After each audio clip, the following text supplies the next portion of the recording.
ठीक आहे ना, दिसतंय ना स्लाइड. हो हो, दिसतेच. सुरू करूया.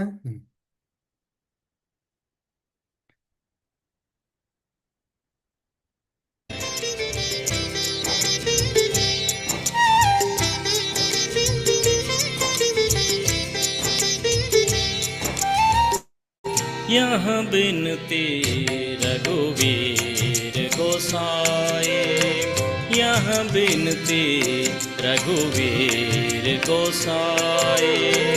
और आस विश्वास भरोसो, और आस विश्वास भरोसो, हरो जीव जड़ताई। यहाँ बिनती रघुवीर गोसाई, यहाँ बिनती रघुवीर गोसाई।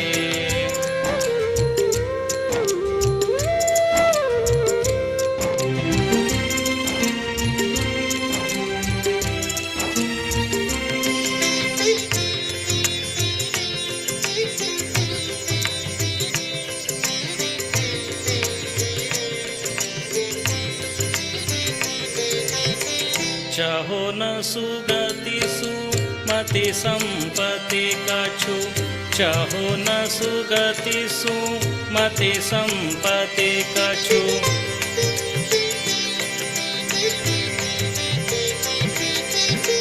चाहो न सुगति सुमति संपत्ति कछु, रिद्धि सिद्धि विपुल बड़ाई। रिद्धि सिद्धि विपुल बड़ाई।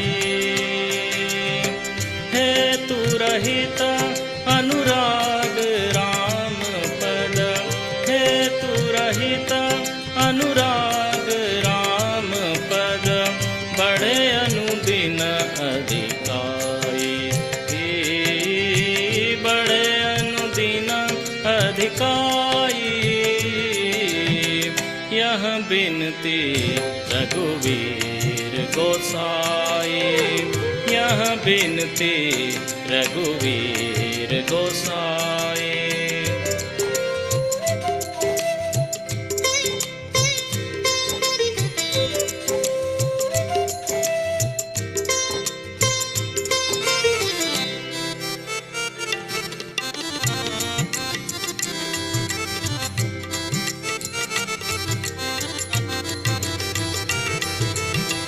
कुटिल करमल जाहि मोहि, कुटिल करमल जाहि मोहि।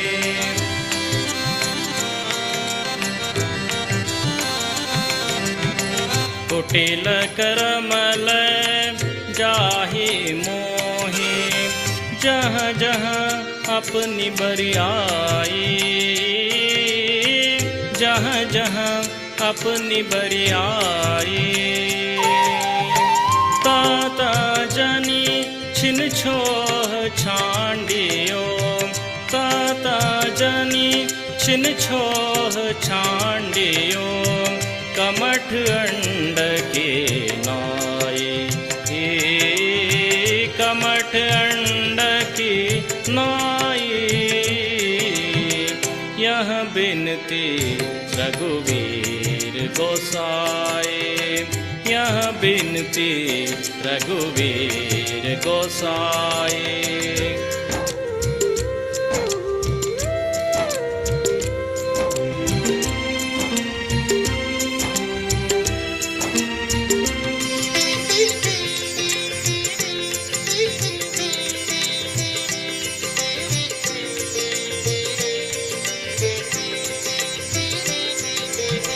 या जग में जहाँ लगिया तनु के, या जग में जहाँ लगिया तनु के।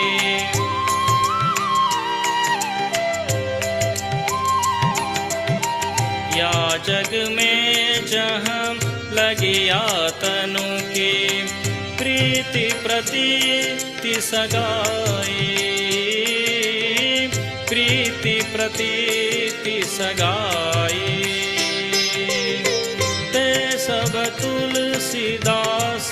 प्रभु ही सो ते सब तुलसीदास प्रभु ही सो होई सिमिटिक ठाई होई सिमिटी एक ठाई यह बिनती रघुवीर गोसाई यह बिनती रघुवीर गोसाई और आस विश्वास भरोसो और आस विश्वास भरोसो हरो जीव जड़ताई यह बिनती रघुवीर गोसाई यह बिनती रघुवीर गोसाई यह बिनती रघुवीर गोसाई।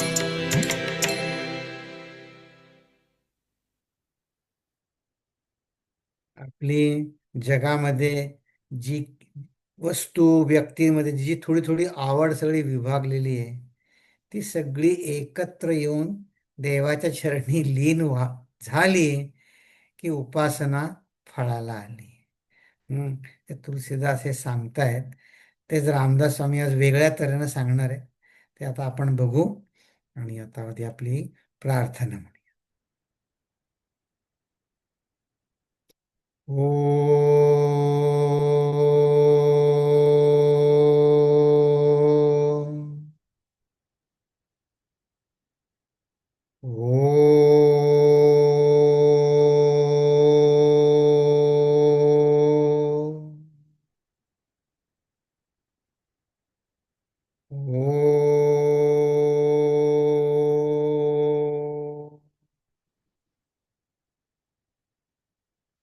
ओम श्री गणेशाय नमः. ओम श्री सरस्वत्यै नमः.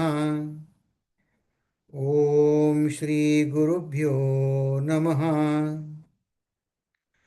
शुकासारिखे पूर्ण वैराग्य जाचे वशिष्ठा परिज्ञान योगेश्वराचे कवी वाल्मिका सारिखा मान्य ईसा नमस्कार माझा सद्गुरु रामदासा नमस्कार माझा सद्गुरु रामदासा जय जय रघुवीर समर्थ.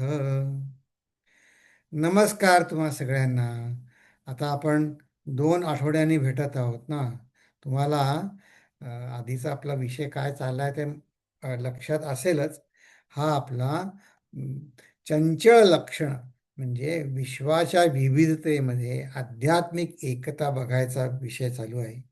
आणि त्याच्यामध्ये सुद्धा प्रामुख्यानं आपण जे जगामध्ये उपयोगी कार्य उपासना म्हणून जे लोकांच्यासाठी आपण जे सेवा म्हणून कार्य करतो त्याची मर्यादा दाखवण्यासाठी आणि ते टाकाऊ म्हटलेलं नाही आहे पण त्याचे लिमिटेशन्स दाखवण्यासाठी समर्थांनी या तो क्रम त्यांनी या समासात सांगितला आहे.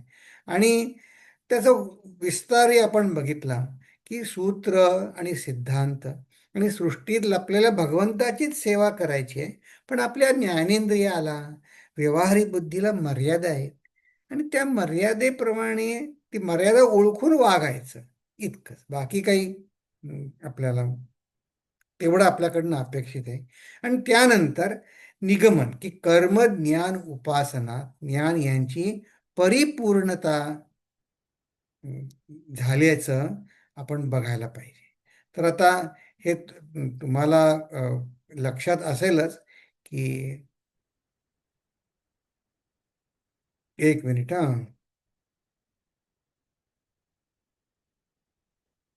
हां की हा सृष्टीत लपलेला भगवंत बघायसाठी आपण समर्थाने एक रूपक रचलं होतं बघा की देवळामध्ये देव आहे. तो आता देवळामध्ये आहे देव, पण आपण तर सेवा देवालयाचीच करतो, त्यामध्ये मग्न होऊन जातो. पण समर्थ म्हणतात तुम्ही या नामरूपाच्या पलीकडे बघा. मग त्यासाठी त्यांनी काय रूपक रचलं होतं? नदीचं, ओढ्याचं. मग आता नदी स्त्रीलिंग आहे, ओढा पुल्लिंगी आहे. पाणी वाहत आहे, पण तेच पाणी दरवेळी नवीन आहे. मग तिथे काही देह नाही, स्त्री पुरुष असं काही नाही. पण असंच त्यांनी मग पाण्याचं रूपक रचलं की या वनस्पतींमध्ये पाणी आहे, पण ते या पाण्यामुळे जसं वनस्पतींचं जीवन फुलतं, तसं हे सगळ्या सृष्टी तलावरती हा आत्म्याचा हा विकास आहे. बघा, एक मुख्य मुख्य फरक आहे. हे आधुनिक विज्ञान आधुनिक विज्ञान आपण ज्याला म्हणतो, ते काय समजतात की जडामधनं ही सृष्टी निर्माण झाली. हं?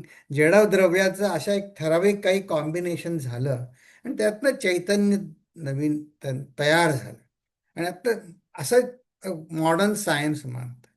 पण वेदांत तसं मानत नाही. वेदांत म्हणतो या सृष्टीचा मूळ जे आहे ते जडद्रव्य किंवा त्याचं कॉम्बिनेशन नाही आहे. ते चैतन्य तत्व या मूळ सृष्टीच्या मुळाशी आहे. आणि त्या चैतन्य हे त्या चैतन्याच्या सत्तेने त्यांनी या सगळ्या जगाचा व्यवहार चालतो. आणि त्या चैतन्यातलं जी जाणीव आहे, ती जाणीव आणि तुमची आमची आणि ईश्वराची, ईश्वर ज्याला म्हणतो, ही सगळी एक आहे. पण ही एक असोन फुटी पडली, फुटी असोन स्थिती एकली. हा ईश्वर सर्व सृष्टीमध्ये एकला एकच आहे आणि तो निस्संगपणे सुखात आहे. आपण मात्र तो विचार न केल्याने आपण आपल्याला मर्यादित समजतो. तर हा हा जो बुद्धीचा आपल्या सध्या ज्ञानी बुद्धीच्या व्यवहाराच्या ज्या मर्यादा आहेत, ते दाखवण्यासाठी ते म्हणले हे सृष्टी भगवंतानी सृष्टी आधीच निर्माण केलेली आहे. मी मात्र कल्पना करून ते कल्पून मग बोलतो, पण हा जो जाणतो त्याला सगळं माहिती आहे. पण आपली स्थिती कशी आहे? समजले तरी उमजेना, उमजले तरी समजेना. आणि म्हणून ते सांगतात प्रत्ययविना अनुमाना सकळ काय. आपल्याला असं वाचल्यावर असं वाटतं का, हां हां समजलं समजलं, पण खरं समजलेलं असतं का? तर म्हणून समर्थ सांगतात की प्रत्यय पहा म्हणजे काय? त्याचं माझ्या जीवनामध्ये प्रत्यय आला पाहिजे ना. रूपात मला तो माधुर्य म्हणा, आनंद म्हणा, आपल्या जीवनात पदोपदी दृष्टीस आला पाहिजे, मन सुखावलं पाहिजे. तर आपली स्थिती कशी होते बघा. आता काही काही वेळी मला लहान मुलांचा वर्ग घ्यायला लागतो, तर त्यांच्या लहान मुलांपासून मी खूप शिकलो बघा. आणि त्यातनं मला माझी काय चूक काय होते ते मला असं जाणवतं. तर वर्गामध्ये आता काही मुलं आता अगदी कधी मी 3-4 वर्षांचा मुलांचा वर्ग घ्यायला लागला, मागे घेतला होता. मग ते मुलांना खरं यायचं नसतं, मग ते आई वडील सोडतात, ती रडत असतात मुलं. मग ते आई जाताना काहीतरी सांगून जाते त्यांना, मी तुम्हाला क्लास संपल्यानंतर काय गोळी देईन, अमुक देईन तमुक देईन. काही आता हे मॉडर्न याच्यानुसार म्हणतात, हो बेबी आय लव्ह यू. मग ते सोडतात. मग त्यातली एक मुलगी, छोटं 5 वर्षाची छोटी मुलगी काय म्हणली, ती रडत होती. म्हटलं don't worry, your mamma is here, she loves you.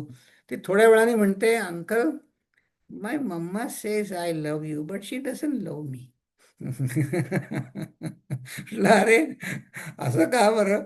हे मी उमजले तरी समजले तरी उमजे उमजले तरी समजे ना. ते ते माझं देवाच्या बाबतीत कसं झालं? ती मुलगी काय म्हणली, म्हणे नाही म्हणे माझं she doesn't really love me. म्हटलं how do you say so? तर ती मलाच विचारते, ती मुलगी. म्हणे uncle tell me, if she loves me, why would she give me bitter medicine?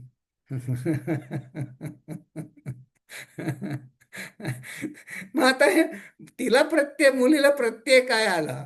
की हे आई बरोबर काहीतरी सांगते, खरं काय तिचं माझ्यावर प्रेम नाही आहे. मग आता आपण ही आपली ज्ञानेंद्रियांची आपली व्यवहार बुद्धीची मर्यादा आहे की नाही. मला ते पटलं बा, ते मुलगीला समजावलं मी. पण म्हटलं माझंही असं, तुझ्या मुलीला म्हटलं मी काय तुला सांगू, माझंही तसंच होतंय देवाच्या बाबतीमध्ये. तर, पण म्हणले सर्वत्राचा वडील कोण, हेची पहावे ओळखण, भेटे आपणास आपण, जगदांतरे. तर हे समजले तरी म्हणून गहनातल्या गहन ग्रंथ वाचावा, पण आपले पाय जमिनीवर असावे म्हणजे काय, त्याचा प्रत्यय मला माझ्या जीवनात आला पाहिजे. की ह्या यांनी भेटे आपण असा आपण जगदांतरे. बरं, मग पुढे काय म्हणले, की हे सर्व ठीक आहे, पण मी जगात वागताना प्रत्यय आला पाहिजे म्हणजे काय, मी जगाची तुलना, आपल्या मित्रांची मैत्रिणींची तुलना माझ्यावरनं, हा मी हे ग्रंथ वाचतो, तुम्ही काय वाचता, तुम्ही वर्तमानपत्र वाचता, असं नाही करायची. हा, ठीक आहे, त्यांची बाहेर एक्स्ट्रोवर्ट बुद्धी असेल, त्यांची संगती खोटी ते असू दे सगळं, पण शहाणे जाणते म्हणजे काय, की शहाणा मनुष्य मनाने असतो, पण तो अरे मी असाच होतो, हे ठीक आहे, इंद्रियांची खेच आहे अशी. मग ते म्हणले की त्यांचं अंतःकरण दुखवाचं नाही. कारण म्हणले अंतरे राखता राजी भलत्यास भलता नावाजी. कारण हे बाहेरच्या जगामध्ये एकात्मता बघायला, आता हे साधनेला दोन अंग असतात की नाही, बहिरंग आणि अंतरंग, ते आज आपण एक वेगळ्या तऱ्हेनं बघणार आहोत. पण इथे समर्थ काय, हे ह्या ओव्या आपण गेल्या वेळी बघितले आहेत, की मनास मिळता मन पाहोन येती निरंजन चंचल चक्र उलंगून पल्याड जाते. आणि मग ते एकदा जाऊन पाहून आले, मग ते ठीक आहे म्हणले, मग एकदा त्यांचं मनाला मन मिळाल्यानंतर ते जजमेंट नाही करत. आता एक उदाहरण मी कदाचित बाहेर सांगितलंय आधी एकदा, पण मला आणखीन एकदा आठवलं बघा, की मनास मिळता मन पाहोन येती निरंजन. आपलं कोल्हापूरला चेन्नई मिशनचा एक आश्रम आहे. जरा तो गावापासून लांब आहे, टोप संभापूर नावाचं एक गाव आहे कोल्हापूरजवळ, तिथे आहे तो. तिथे जायला जरा थोडं अडचण आहे तिथे, कारण एस टी डायरेक्ट तिथे नाही वगैरे. तर एकदा तिथे कॅम्प होता, तर तर तिथे त्यांची जी शिबिराची जे संचालक आहेत ना, त्यांचे मिस्टरांना काही ह्याच्यात जास्ती विशेष रस नव्हता. पण ते दोघे जण ड्राईव्ह करते आले, आणि मग ते सगळं व्यवस्था वगैरे लावली. मग ते संध्याकाळी गुरुजींना सांगून गेले, की मला पुण्याला थोडं काम निघालंय म्हणून मी जातो. गुरुजी बरं म्हणले. आणि मग रात्रीची जेवण झाल्यावर सत्संगामध्ये त्या पत्नीला विचारलं, पोचला का पुण्याला व्यवस्थित, बघा कसं मनापासून त्यांनी विचारलं, पोचला ना व्यवस्थित, फोन आला का त्याचा. तर ते म्हणले, परत येणार आहे का? पण ते म्हणलं ठीक आहे म्हणे, त्याचं नाहीतरी मन इथे लागणार नाही, त्याला करू दे तिकडे, तो येईल शेवटते. तो ते पत्नी म्हणले हा म्हणे, तो येईल मला घ्यायला शिबिर संपल्यावर. तर हे कसं आहे बघा, मनास मिळता म्हणाव, मग त्यांचं चंचल चक्र उल्लंघून पल्याड जाती. त्यांना सगळं सगळं ठीक दिसतं, त्यांना जगात वाईट चांगलं वाईट ते जजमेंट करायला जात नाही, काही करत नाही, ते आहे ते ठीक आहे म्हणतात. आपण उगीच म्हणतो, मग तुम्ही काय आलात, मग तुमच्या घरचे कसे आहेत, मग अरे आपल्याला काय करायचं आहे, आपण शिबिराला आलोय, आपण शिबिरामध्ये शिबिर अटेंड करायचं. आता याच्या पुढच्या ओव्या आहेत ना, की ते शिबिर सुद्धा कसं आहे, काहीतरी निमित्त लागतं, पण आपल्याला भगवंत आपल्या आतमध्ये शोधायचा आहे. आता या सगळ्या ह्या ओव्या, आता मला असं वाटतं गेल्या वेळी आपण इथे थांबलो होतो, आणि समर्थाने निगमन केलं, ह्या कन्क्लुजनवर येऊन आपण थांबलो. काय म्हणलं आपण, की मनोधर्म एक देशी कैसा आकळील वस्तूशी. म्हणजे मी मनाच्या भूमिकेवरती किती जरी व्यवहार केले, तरी ते परमात्म्याला भेटतील का? परमात्म्याला भेटणं शक्यच नाही. एक समर्थांचं मनाच्या श्लोकामध्ये एक श्लोक आहे बघा, भूते पिंड ब्रह्मांड हे ऐक्य आहे, परी अंतरी स्वस्वरूपी न साहे. म्हणजे हे बाहेर ज्याला आपण सायन्स म्हणतो, मटेरियल सायन्स, त्याच्यामध्ये भूत पिंड सगळ्यांचं वेगळं ऐक्य आहे, हे सुद्धा खूप मोठी झेप आहे बरं का. की जगातल्या सगळ्या सृष्टीचे नियम समजून घेऊन ते सगळी सृष्टी नियमाने चालली आहे, ते नियम समजून तसं बुद्धी मिळणं ही सुद्धा खूप मोठी गोष्ट आहे. पण म्हणजे ते स्वस्वरूपी नस आहे, त्याचा तुमच्या समाधानाशी काही संबंध नाही. तुमच्याशी परमसमाधानासाठी त्याचा काही संबंध नाही. मग जगात वागावं कसं? म्हणले दिसे भासते ते सर्वही पहावे, परी संग सोडून सुखी असा. आपल्याला जगाला नष्ट करायचं नाहीये, तर पहा तुम्ही जगात काय चाललंय सगळं. हं. काय होतं, आता कोल्हापूर आश्रमाची गोष्ट सांगितली ना, तिथलीच गोष्ट सांगतो. तर तिथे खूप, आता तिथे क्वचित जेव्हा शिबिर असतं तेव्हा जाणं येणं होतं. मग एरवी तो गावाबाहेर आश्रमात जास्ती जण जात नाही. तिथे त्यावेळी जे ब्रह्मचारी होते त्यांच्याकडे एक प्रपोजल आलं. आणि ते काय, त्यांना ते येऊन ते आपल्या गुरुजींकडे आले. गुरुजींना विचारलं "हे करायचं का?" ते काय प्रपोजल होतं? दोन प्रपोजल होते. म्हणले एक तिथे गोशाळा बांधायला एक जण देणार होते गाई, आणि तिथे एकानं एक आयुर्वेदिक का होमिओपॅथी डॉक्टरांना तिथे दवाखाना काढायचा होता. तर ते म्हणले नाही. म्हणले का नाही, गाई देतोय. अहो म्हणले, तुमचा सगळा वेळ त्या गाई म्हशींचं बघण्यात जाईल. तो आपण कोणासाठी आश्रम केला, स्थापन केला आहे, ते सोपं नसतं म्हणे करणं. आणि म्हणले तुम्ही गाई देतील दूध, मग ते तुम्ही, आश्रम आहे विकायचा नाही, मग म्हणे तुम्ही द्याल, मग एकाला मिळेल एकाला नाही. ते ते म्हणे त्यासाठी आश्रम, आपला आश्रम त्यासाठी नाही. तुमच्यापाशी मनुष्यबळ नाही, क्वचित लोक येतील, तुमचा सगळा वेळ म्हणे तुमची उपासना राहील, तुमचा सगळा वेळ त्याच्यात जाईल. हे बघा, मनोधर्म एक देशी कैसा आकळील अवस्था आहे. कारण हे जे निगमन केलं, निर्णय घेतला, ते काय म्हणले, चंचळ धावे एक. किती ती रिसोर्सेस ज्याला आपण म्हणतो ना, तुमच्यापैकी अनेक जणांनी NGO संस्थेत काम केलंय. रिसोर्सेस काही झालं तरी शेवटी मर्यादित असतात, त्याला मर्यादा असते. ते सगळीकडे कसं पुरं पडेल? किंवा चंचळ चंचळ असं पुरेना, आवघे चंचळ विवरेना. चंचळ म्हणजे बाह्यांग साधना जी म्हणतो ना आपण, सेवा, ती ती सेवा म्हणून उत्तम आहे.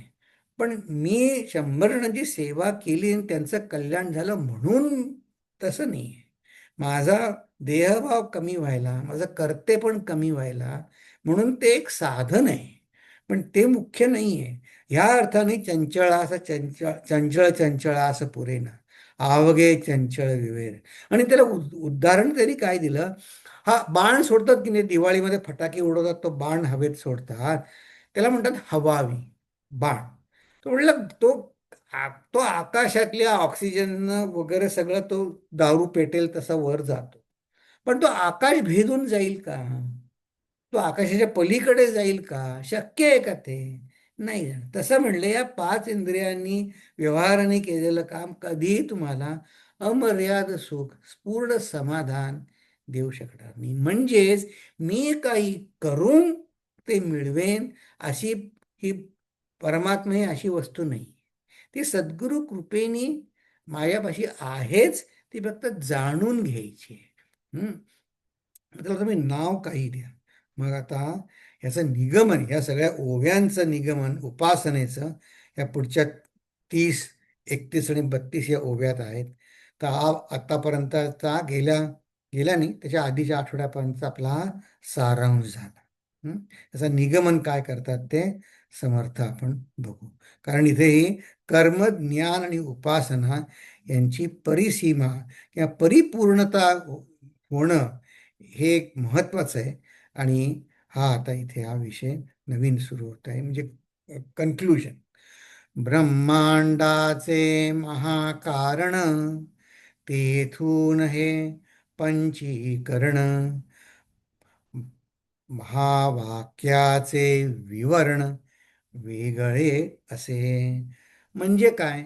तर आता ही सृष्टी निर्माण झाली तर आपल्याला कुतूहल असतं. या कुतूहलापोटी ही सृष्टी कशी निर्माण झाली त्यासाठी हे पंचीकरण आहे. या सगळ्या सृष्टीमध्ये देव कसा बघायचा, ईश्वराच्या सत्तेनं कसं चालतं, हे महाकारण. आपण बघा, प्रत्येकाला आपण कारण शोधतो, हा का झालं, असं का झालं, का झालं. त्या सगळ्याचं महाकारण जे काही असेल तर ते ईश्वर, आणि ईश्वराच्याही महाकारण ब्रह्मांड आहे, ब्रह्म आहे. आणि ही या सगळ्याची जी प्रोसेस आहे त्याला पंचीकरण म्हणतात. पण जे महावाक्य आहे ते वेगळं आहे. ते पंचीकरणाच्या ह्याच्यामध्ये महावाक्य येत नाही. म्हणजे काय? जे पूर्ण समाधान मिळवायचं जे सूत्र आहे त्याला म्हणतात महावाक्य. महावाक्य म्हणजे काय? खूप मोठं वाक्य, त्याला महावाक्य म्हणत नाही. किंवा देव किती थोर आहे ते सांगितलं, त्याला महावाक्य म्हणत नाही. तर जीव आणि शिव किंवा आपण साधक आणि साध्य ह्यांची एकतानता, म्हणजे मला अमर्याद सुखाचा साठा आणि मी हे दोन्ही एकच आहे, हे सांगणारं जे वाक्य आहे ना, किंवा जो सिद्धांत आहे किंवा हा फॉर्म्युला आहे, ते म्हणजे महावाक्य. म्हणजे ज्या वाक्यावर विचार करत करत मला पूर्ण समाधान लाभेल, ते म्हणजे महावाक्य असं समर्थ सांगतात. ते वेगळं आहे, त्याचा पंचीकरणाशी काही संबंध नाही. ते म्हणले महत्तत्व महद्भूत तोची जाणावा भगवंत, उपासना हे समाप्त येथून झाली. तर बघा, महत्त्व म्हणजे काय?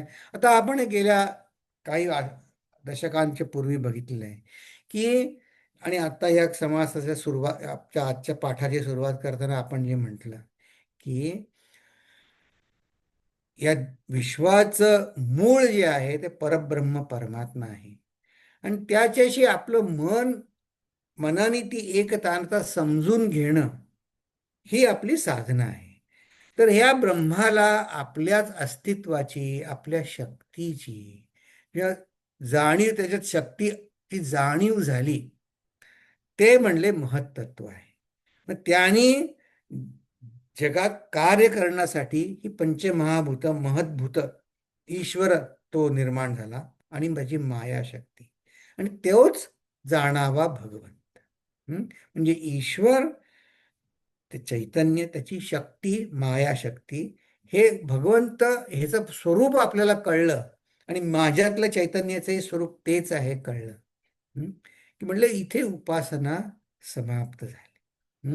मग हा तुमच्यापैकी अनेकांनी वेदांत वाचलेला आहे. तर त्या एक एक पंचदशी नावाचा एक ग्रंथ आहे, त्याच्यामध्ये हे उपासना समाप्त होण्यावर एक सुंदर श्लोक आहे. त्याचा संस्कृत जाऊ द्या.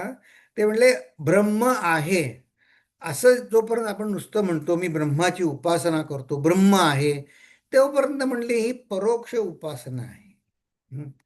पण मी ब्रह्म आहे असं जेव्हा म्हणतो, तेव्हा ही उपासना पूर्ण झाली. अस्ति ब्रह्मेति चेत वेद, परोक्ष ज्ञानमेव तत.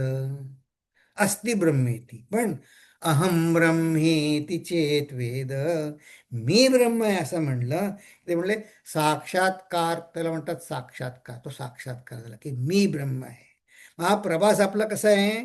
आधी बरेच जण ब्रह्म आहे हे मानतच नाही, पण साधक साधक व्हायची पहिली तयारी, पहिली पायरी काय? ब्रह्म है.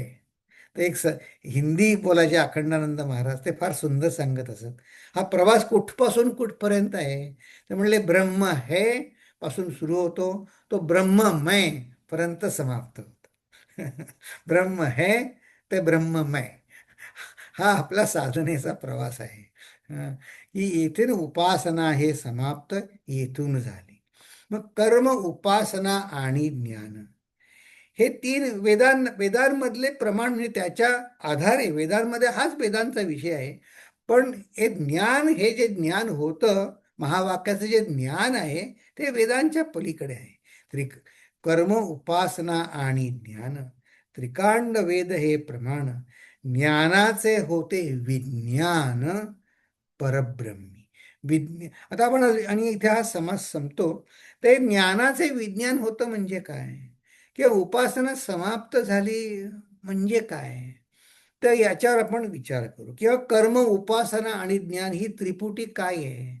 तर आता या सगळ्याला म्हणतात हे उपासना येथून समाप्त झाली. आपण हे जे निगमन, या तीन ओव्या आहेत ना, त्या फार गहन आहेत. त्याचा आपण सोप्या शब्दात अर्थ बघायचा का? कारण हे उपासना म्हटल्यावर आपण आज शब्द वापरला बहिरंग साधना किंवा बाह्य व्यवहार, देवालयाची उपासना करतो आपण, तर बाह्यांग, उपासनेचं बाह्यांग म्हटलं, ज्याला आपण लोकांची सेवा म्हटली, किंवा ते मग ती पूर्ण कधी होते? ती उपासना येथूनच समाप्त झाली, आणि त्या समाप्त होण्याला ज्ञानाचं विज्ञान होतं समर्थ म्हणतात. तर हे जे सगळे हा जो हे जे शब्द आहेत ना, ते लोडेड आहेत. त्याला म्हणतात साध्य साधन विवेक. म्हणजे मला साधायचं आहे काय, आणि मग ते जे साध्य माझं ध्येय काय आहे, आणि ध्येय कळल्यानंतर मग मी साधन काय करणार, मी त्यासाठी कुठला मार्ग अवलंबणार. तर ह्याचं एक जनरली आपल्या मनामध्ये ना ह्याच्यामध्ये त्रुटी असते, म्हणजे बायफर्केशन असतं, म्हणून आपल्याला सुख होत नाही. आपण प्रयत्न खूप करतो बघा. तर फक्त एक उदाहरणार्थ सांगतो. हे संत म्हणतात, अरे तुमचं ध्येय काय, मग आपण सगळे काय म्हणतो, मला सुखी व्हायचंय, मला सुख हवं. आणि तो प्रयत्न कशासाठी करतोयस, मग कोणी सांगतात मी खूप पैसे मिळवण्यासाठी प्रयत्न करतोय, मला अमुक पाहिजे तमुक पाहिजे. म्हणजे मग म्हणे पैसे मिळतील पण सुखी होशील का. हा, तर म्हणे हा विचार आपण आधी केलेलाच नसतो. हम्म. मग पैशाला किंमत आहे, पण ती किती. हा, किंवा आपल्याला परमनंट नोकरी पाहिजे, मला सत्ता पाहिजे, मला मोठं घर पाहिजे, मला चांगली नोकरी पाहिजे. तर मग ते आता हे संतांचे काही काही संत संगतीमध्ये चांगली नोकरीचा व्याख्या आपल्याला पटणार नाही, पण ऐकून घेऊ आपण, ऐकून ठेवू आज आपण नुसतं. म्हणजे चांगली नोकरी कुठली, तर म्हणे ज्या नोकरीतनं घरी आल्यानंतर साधना चांगली होते, ती नोकरी चांगली. आता हे आपल्याला पटायला कठीण आहे, पण संतांच्या परिभाषेमध्ये ही नोकरी चांगली. तर त्या ठीक आहे, असू दे. तर साध्य साधन विवेक म्हणजे उपासना. उपासना म्हटल्यानंतर आपण प्रत्येकजण वेगवेगळी उपासना करतो बघा. मग त्या प्रत्येक उपासनेचं कारण असतं आणि त्याचं फल असतं, हो की नाही. आता तुमच्यापैकी काही जण डॉक्टर व्यवसायातले आहेत, मग ते गुड हेल्थ ही सगळ्यांना हवी आहे, गुड हेल्थ. पण त्याचं प्रत्येकाचं गुड हेल्थ तुम्हाला आत्ता आहे का. आता कोणी नाही म्हणतात, कोणी काय म्हणतात प्रकृतीचं. मग प्रत्येकाचं कारण वेगळं आहे की नाही, का त्यांची गुड हेल्थ नाही, चांगलं प्रकृती नाही. मग ते कारण असेल त्याप्रमाणे साधना झाली पाहिजे की नाही. म्हणजे औषध तुम्हाला काय होतंय त्याच्यावर औषध औषध कुठलं चांगलं, ज्याने माझा रोग जाईल ते औषध चांगलं. असं नाही की खूप महाग औषध ते चांगलं, असं नाही. मा, मा, माझ्यातली जी त्रुटी जाईल ते औषध, मग ते स्वस्त असेल कसंही असेल, किंवा औषधाची जरुरीही नसेल, मग ते औषध मला चांगलं. तर ह्या सगळं हा विषय साध्य साधन विवेकामध्ये येतो. तर आपण या ओव्याचा हे ज्ञानाचे होते विज्ञान परब्रह्मी, कर्म उपासना आणि ज्ञान आपण आपण थोडक्यात बघू, हां, सोप्या शब्दामध्ये. आणि मग पुढचा समासही आपल्याला जेवढा वेळ मिळेल तेवढा बघू. आणि पुढचा समास तर फारच सुंदर आहे. आणि हे कशासाठी मी करत आहे वेगळ्या शब्दामध्ये, तर समर्थांना ह्याचं पूर्ण भान आहे की आपण जगात व्यवहारात राहणारे लोक आहोत, संसारातले लोक आहोत, आपल्या भोवती 10 मंडळी आहेत. तर त्यांचं नेतृत्व किंवा त्यांच्यामध्ये वागताना आपल्याला त्रास न होता चांगलं कसं वागावं, हे सांगणारा पुढचा सगळा समास आहे. त्याच्यामध्ये हे जे आज आपण बघणार आहोत, उपासना समाप्त झाली म्हणजे परिपूर्णता, ते टिकवून मग समाजात कसं वागायचं हे समर्थ सांगणार आहे. तर तो पण समास आपण बघू. पण ह्या 3 ओव्यांवरती सोप्या शब्दामध्ये आपण ग्रहण करूया, ठीक आहे. चला आता माझ्या विचार करा, लक्ष द्या. की हे उपासना येथून समाप्त झाली म्हणजे काय झालं, त्याच्यावर आपण लक्ष देऊ. ते साधन विचार म्हणजे साधना करून काय साधायचे, काय मिळवायचे. तर असं आहे, सध्या माझी स्थिती कशी आहे, की सध्या आपलं मन विविध चिंतांनी व्यग्र आहे. काय म्हणतो की आपण we are preoccupied with something. तर त्यांनी काय झालं, त्यांनी माझं मन सध्या खंडित आहे. म्हणजे काय आहे, की असं खंडित आहे म्हणजे असं की आपण एकाग्रतेनं आपण विचार करू शकत नाही. म्हणजे काय, तर समजा आपल्याला, आपण आता बसलो, आपल्याला कुठल्या एका गोष्टीची काळजी आहे समजा. आता काय मुलांना आता कॉलेजमध्ये आता जायचं, त्यांना कॉलेजमध्ये सोडून येतात पालक. मग त्यांना जरा पालकांना एकाकी वाटतं काही वेळेस, काही वेगवेगळी कारणं आहेत. मग आता समजा जी काही कारणं आहेत ती आपण समजा बसलो आणि म्हटलं ठरवलं की आता पुढचे 10-15 मिनटं, 10-15 मिनटं सुद्धा खूप झाली, से 5 मिनटं, की मी फक्त ह्या एका गोष्टीवर विचार करेन. असं जर आपण म्हटलं ना, तर बघा आपल्या असं लक्षात येईल की आपले विचार भरकटतात. आपण आपल्या निवडीचा आणि आपल्याला त्रासणारा, आपल्याला अगदी हृदयाच्या जवळ असलेला जरी विषयावरती आपण चिंतन करायला लागलो ना, तरी आपल्या विचारमध्येच काहीतरी दुसरेच विचार आठवतील. काहीतरी आपण सलग आपला विचार होत नाही. का बरं? तर आपल्याला या खंडित विचारांमध्ये आपलं व्यक्तिमत्व सुद्धा खंडित झालेलं आहे. म्हणून आपल्याला उपासना पूर्ण झाली म्हणजे काय हे समजायला थोडं कठीण जातं आपल्याला. तर प्री ऑक्युपाईड आहे म्हणजे आपले विचार सध्या खंडित आहेत. ते कशाने खंडित आहेत? तर आपण त्याचं आणखीन डिसेक्शन करूया. आपलं व्यक्तिमत्व खंडित आहे म्हटल्यानंतर तर आपल्या मनामध्ये अनेक वृत्ती उठतात, ते आता आपण बघितलं. मग ते वृत्ती उठल्या की काय होतं? मग ते म्हणतात नाही, आता समजा कुठली काळजीची वृत्ती उठली तर म्हणतात नाही नाही, ते करा, मग ह्याबद्दल मी काहीतरी केलं पाहिजे. हम्म, अमुक एखाद्या विचाराबद्दल. मग त्याच्यानंतर मग मी कृती करतो म्हणून मी करता झालो. आधी वृत्ती उठते आणि मग त्याच्यावर मी काहीतरी केलं पाहिजे, मग मी करता होतो. मग आता बघा, मी वृत्ती आहे आणि मी करता झालो. मग करता झाल्यानंतर मग मी त्याचं फळ पण येणार की नाही कृतीचं. म्हणून त्याचं फळ आलं. तर ह्या तीन ह्याच्यातनं आपली कायम आपल्या ह्याच्या तीन ह्याच्यातच आपलं गती आपली ह्याच्यात असते. वृत्ती, कृती आणि फळ. मग काय होतं, हा साधन विचार आणि साधन काय करायचे मिळवायचे, तर आपल्याला, आपण मगाशी म्हटलं आपल्याला मधुर बॅलन्स, आपल्याला इक्विलिब्रियम बॅलन्स साधायचा आहे. तर आपल्याला वृत्ती, कृती आणि फळामध्ये बॅलन्स साधायचा आहे. म्हणजे आपल्याला ह्यालाच काही वेळा असं मुक्ती असं म्हणतो, वेगवेगळे शब्द आहेत. पण आता त्यातनं आपल्याला काही काही त्रास नाही, सगळं छान आहे. हे साधन करून काय मिळवायचं आहे, तर वृत्ती, कृती आणि फळ ह्याच्यामध्ये सामंजस्य आहे. आता मला काही करायचं नाही, माझ्या काही काळजी नाही, मला काही फल नको, हे हे कमवायचं आहे. मग त्यासाठी काय आहे साधनं आपली? आता आपल्याला सगळ्यांना सुरू हळूहळू आपण करू. परंपरा साधन आहेत. मग आता काय कृष्णाष्टमी येईल, गणपती येतील, मग ही परंपरा साधन आहेत. परंपरा साधन आहेत. दुसरी काय आहेत? मग दुसरी वैयक्तिक बहिरंग साधन आहे. आपण काही परंपरा साधन आहेत. मग सगळ्याच परंपरा सगळे करतात असं नाही. काही बहिरंग साधना वैयक्तिक रूपात करतो आणि काही जण मग अंतर्मुख, अधिक अधिक आतमध्ये आपल्या आत उतरायचं, हे अंतरंग साधना आहे. ठीक आहे. मग आता आपण असं करू की परंपरे साधनेने काय साधायचं असतं? परंपरा साधनेने तर आपल्याला, आपण जे काही करू त्याच्यामध्ये सब्लिमेशन, उदात्तीकरण करायचं असतं बघा आपल्या कर्माचं. म्हणून सगळी परंपरा साधनांचं ध्येय हे कर्माची शुद्धता करण्यात आहे. मग बघा, बऱ्याच परंपरा साधनांमध्ये गाव जेवण असतं. सत्यनारायणाच्या पूजेमध्ये खूप मोठा काहीतरी समारंभ करून सगळ्या समाजाला एकत्रित करून काहीतरी, त्या कर्माची शुद्धता असते. बहिरंग साधनेत काय असतं? उपकरण म्हणजे माझ्या मनात ज्ञानेंद्रियांची, या उपकरणांची शुद्धता अपेक्षित आहे. आणि तिसरं म्हणजे अंतरंग साधना, माझा मी ज्याला म्हणतो त्या अंतरंगांची साधना आपल्याला अपेक्षित आहे. हे सगळे विषय आपण आधी एकदा बघितलेले आहेत. आपण आपले बघून झाले. तर ह्या वृत्ती, कर्ता आणि फल या संदर्भामध्ये कर्म, उपासना आणि ज्ञान, ह्या त्रिकांड वेदाचा आधी, आता बघा हे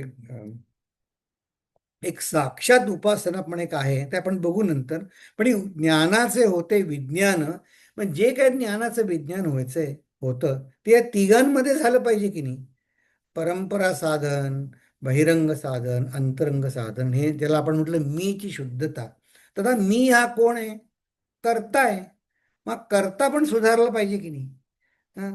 कर्ता पण सुधारला पाहिजे. तो आता कसा, ते आपण या वृत्ती, कर्ता आणि फल ह्याच्यात राहूनच आपण शोधूया. तर आता बघा, एक असते आपली वृत्ती, आपल्या ज्या वृत्ती धावतात की नाही, आपण म्हटलं अनेक वृत्ती इकडे इकडे इकडे धावतात. एक असते धर्म प्रवृत्ती, म्हणजे हे माझ्या समाजाच्या सोशल लिमिट्समध्ये आहे का, धार्मिक माझ्या, मी ज्या स्टेशनमध्ये आहे की मी काय गृहस्थ आश्रमात आहे, विद्यार्थी आश्रमात आहे, त्याप्रमाणे मी माझं कर्तव्य करतोय का. बरं. दुसरं काय आहे, मी उपकरणाची शुद्धता म्हणतो ना, मी अंतर्मुख प्रवृत्ती माझी होतीये का. हम्म. किंबहुना ही योग निवृत्ती, किंवा ह्यालाच ब्रह्मजिज्ञासा, मी खरा कोण आहे, मी खोल खोल माझ्या मी मध्ये किती जाऊ शकतो, याचा शोध आपण घेतोय. मग या सगळ्या साधनांमध्ये, या साधनेमध्ये कर्ता कसा विकसित पावतो. म्हणजे आता आपण समर्थ म्हणले ना, इथे उपासना संपली म्हणजे म्हणजे जणू काय आपण ग्रॅज्युएट झालो बघा. आजकाल सगळीकडे एक ग्रॅज्युएशन असतं. अहो, ते आमच्या इथे 3-4 वर्षाच्या मुलांचं एक बालवाडीसारखं भरतं, त्याचा सुद्धा ग्रॅज्युएशन समारंभ झाला. हम्म. सगळ्याचं ग्रॅज्युएशन असतं. मग आता आपल्या उपासनेचं समाप्त झाली ग्रॅज्युएशन, कधी करता विकसित कारण आपल्याला विकसित करायसाठी दासबोध आहे ना आपला सगळा. मग तो कधी होईल साधनेमध्ये. तर असं आहे की धार्मिक प्रवृत्तींमध्ये असं म्हटलं तर चालेल का, हे परंपरा साधन आहे, आपल्या घरी काय आपण मोठा समारंभ आयोजित केलाय म्हणा, हे कसाही झाला तरी चालेल. नाही नाही, कर्ता प्रधान आहे. जे काय मी कार्य आरंभलं आहे ते व्यवस्थितच झालं पाहिजे. मग त्याला वाईटपणा नाही येता कामा. म्हणून ह्या पहिल्या याच्यामध्ये कर्ता हा प्रधान असतो. म्हणजे जबाबदारी आपली आहे, ते सामाजिक कार्य काय जे काय करत आहे ते करायची, कर्ता मुख्य आहे. दुसऱ्यामध्ये काय झालं, दुसऱ्यामध्ये बाधित करताय, म्हणजे मी जे उपासना अंतर्मुख होण्यासाठी जे करतोय त्याच्यामध्ये लोक चांगलं म्हणतील वाईट म्हणतील, ठीक आहे, त्याला मर्यादा आहे. आज समर्थ म्हणले चंचळाचं खेळाला मर्यादा आहे. ते ते पूर्ण अल्टिमेट ट्रुथ नाहीये, तो करता बाधित आहे. आणि या योग वृत्ती म्हणजे मी कोण या शोधामध्ये, हा आपल्यातला जो कर्ता आहे तो अज्ञात आहे. म्हणजे आपण या अज्ञात कर्त्याला शोधतोय. पण हळूहळू जाऊ. हा विषय आणखीन पुढच्या दशकांमध्ये पण येणार आहे. पण या निमित्ताने आपली पाठीमागच्या दशकांची नवदा भक्तीची पण, त्या उपासनेची पण आपली उजळणी होते. बरं, हा अज्ञात कर्ता आहे. मग आता आणखी काय झालं, मग ह्या कर्त्याचा हा विकास झाला. मग फळाचा पण विकास होतो का. फळ मिळतं, त्याचाही विकास व्हायला पाहिजे. नुसतं कर्त्याचा उपयोग काय. कारण कर्ता आणि फळ हे एकमेकावर अवलंबून असलेल्या संज्ञा आहेत ना माझ्या याच्यावरती. मग आता कर्ता प्रधान मध्ये काय आहे, की कर्त्याच्या वासनेचं शुद्धीकरण हे फळ आहे. बाधितमध्ये वासना नियंत्रण झालं. नाही नाही, आज माझे काय 16 सोमवार आहेत, आज संध्याकाळी पूजा होईपर्यंत मी खाणार नाही. मग ती वासना नियंत्रणामध्ये आणली मी थोडीशी. आणि हे अज्ञात कर्तामध्ये मनावर पूर्ण नियंत्रण, अध्यस्त, त्याच्यावर मी पूर्ण ताबा मिळवला. मला हे हे अपेक्षित आहे. आणि मग या सगळ्याचं फलित काय होतं, तर आता बघा की आधी काय असतं, आधी माझं हे साक्षात साधन किंवा सर्व साधन फळ, ज्याला समर्थ म्हणले उपासना झाली पूर्ण, त्यामध्ये या सगळ्या सायन्सचं झालं, या ज्ञानाचं झालं विज्ञान. अज्ञात जो करता होता तो झाला अकर्ता. आणि ह्या वासना शुद्धीकरण, वासना नियंत्रण, त्याच्यावर झालं मन. त्याचं नियंत्रण करायला मन उरलंच नाही, मन उन्मन झालं. मग आता ह्या परंपरा साधन किंवा बहिरंग साधना, या उपकरणाची शुद्धता असलेलं हे बहिरंग साधन आहे. आणि दुसऱ्या ज्या दोन आहेत त्या अंतरंग साधन आहेत. मी कोण, ब्रह्मजिज्ञासा ही अंतरंग साधन आहे. बघा, आपल्या 13व्या दशकामध्ये नामरूप दशक, नामरूपाचा व्यवहार आपण बघितला होता. त्यामध्ये समर्थांनी एक सार काय असार काय, म्हणजे आपण कुठे लक्ष द्यायचं कुठे नाही द्यायचं हे जे सांगायचं समाज सुद्धा त्यामध्ये पण सुद्धा हेच सांगितलं की त्या ज्ञानाचे, कुठल्या ज्ञानाचे, गुरुनी केलेल्या उपदेशाचे ज्ञानाचे विज्ञान होते. आणि ते म्हणतात शोधून पहा बहुत मते, म्हणजे हे सगळी दर्शनं आहेत ना ते कुठल्याही दर्शनातनं बघा. शोधून पहा बहुत मते, हे चंचळ अवघे नासते येणे प्रकारे, म्हणजे बहिरंग साधना याला मर्यादा आहे. नासणे म्हणजे त्याला मर्यादा आहे. आणि तेच ह्या दशकामध्ये सुद्धा सांगितलं. कर्म, उपासना आणि ज्ञान, त्रिकांड वेद हे प्रमाण, ज्ञानाचे होते विज्ञान परब्रह्मी. या आणखीन वेगळ्या शब्दात सांगायचं तर आपल्याला प्रचिती जशी जास्तीत जास्त यायला लागेल त्या प्रचितीनं आपल्याला कळेल की हां, हे करायची काही जरूर नाही. का आता म्हणजे मोठे मोठे समारंभ आधी मीच करत होतो, आता म्हणले नाही, मग आता काय कारण काही असेल पण नाही, आता मला तेच समाधान मला नामस्मरणाने मिळेल, तेच समाधान मला ध्यान धारणेने मिळेल, तेच समाधान मला घर बसल्या गुरूंची मानसपूजा केल्याने मिळेल. मला हे जबरदस्ती नाही, माझं मलाच उमजेल. की आणि हे गुरुकृपेनी होतं. गुरुकृपेनीच ज्ञानाचे विज्ञान होतं. गुरुकृपेनीच चंचळ अवघे नासते. ज्ञानेश्वरीमध्ये ज्ञानेश्वर महाराजांनी 18व्या अध्यायामध्ये म्हटलंय की तो उपासनेचं शस्त्र हळूच खाली ठेवतो. मुक्ती मिळाल्यावर हळूच खाली ठेवतो म्हणले. ते कसं, हे गुरुकृपेने साधतं. जग आहे तसंच आहे, त्यात मला नवीन दृष्टी मिळते. तर हे गुरुकृपेनं साधतं. ते सांगणारा ज्ञानेश्वर महाराजांचा एक सुंदर अभंग आहे. हे सांगणारा की ज्ञानाचे विज्ञान होतं म्हणजे काय, गुरुकृपेने होतं म्हणजे काय, जे समोरची सृष्टी आहे तीच आहे, पण त्यात मी बघायचं मला नवीन कला साधते, सामंजस्य साधतं. आणि हे it is not a question of कॉपिंग somebody, कशी नक्कल करायचं असं नाही आहे. माझं मला आतनंच उमजलं पाहिजे. ते कसं, तो आपण अभंग ऐकू. चालेल का आपण वेगळा अभंग ऐकूया हां, की हे कर्म, उपासना, ज्ञान, त्रिकांड वेद हे प्रमाण, ज्ञानाचे होते विज्ञान परब्रह्मी. हे कसं होतं ते आपल्या डोळ्यासमोर अगदी ज्ञानेश्वर महाराज उभं करणार आहेत बघा. तर तो आपण अभंग ऐकू आणि मग आपण थांबू. की ज्ञानेश्वर काय महाराज म्हणतात बघा, फार अर्थपूर्ण अभंग आहे हा. सूर्याचं चित्र काढता येईल. पण ते चित्रामध्ये सगळी हुबेहूब चित्र काढलं तर तेज काढता येईल का हो? ते ते तेजाचं अंग नाही काढता येणार. ते अनेक दृष्टांत देऊन सांगितलं त्यांनी, फारच सुंदर आहे. बघूया ऐकूया.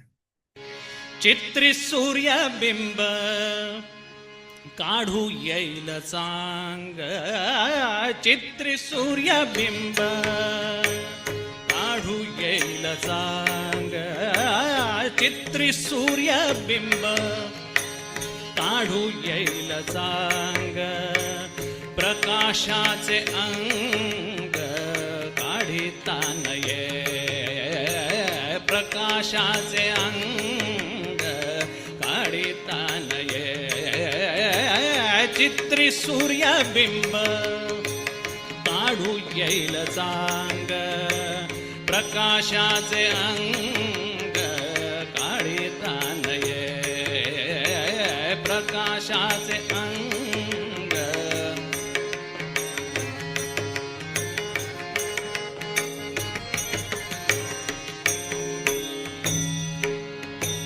संन्यासाचे सोंग, संन्यासाचे सोंग, सोंग म्हटल्या, संन्यासाचे सोंग आणू येईल सांग, संन्यासाचे सोंग आणू येईल सांग, वैराग्याचे अंग आणता नये, वैराग्याचे अंग आणता नये, चित्री सूर्यबिंब काढू येईल चांग, प्रकाशाचे अंग काढता नये, प्रकाशाचे अंग काढिता नये.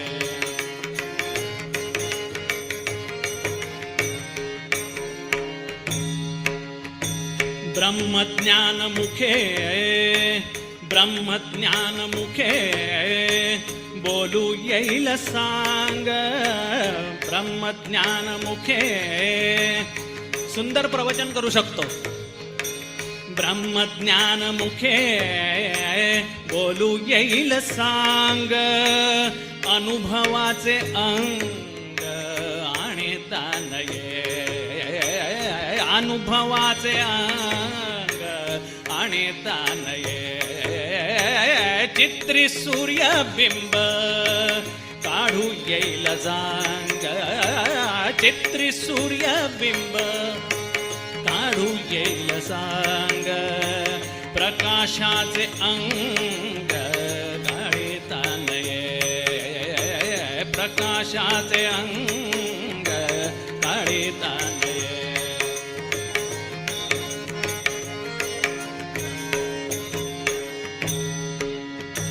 ज्ञानदेव म्हणे गुरु कृपा सांग. गुरु कृपा सांग. ज्ञानदेव म्हणे गुरु कृपा सांग. गुरु कृपा सांग. ज्ञानदेव ज्ञानदेव ज्ञानदेव म्हणे गुरु कृपा सांग. गुरु कृपा सांग. तरीची हे भाग्य तरीची हे भाग्य येईल हाता. तरीची हे भाग्य येईल हाता. चित्री सूर्यबिंब काढू येईल जांग. चित्री सूर्यबिंब काढू येईल जांग. प्रकाशाचे अंग काढिता नये. प्रकाशाचे अंग काढिता नये. प्रकाशाचे अंग काढिता नये.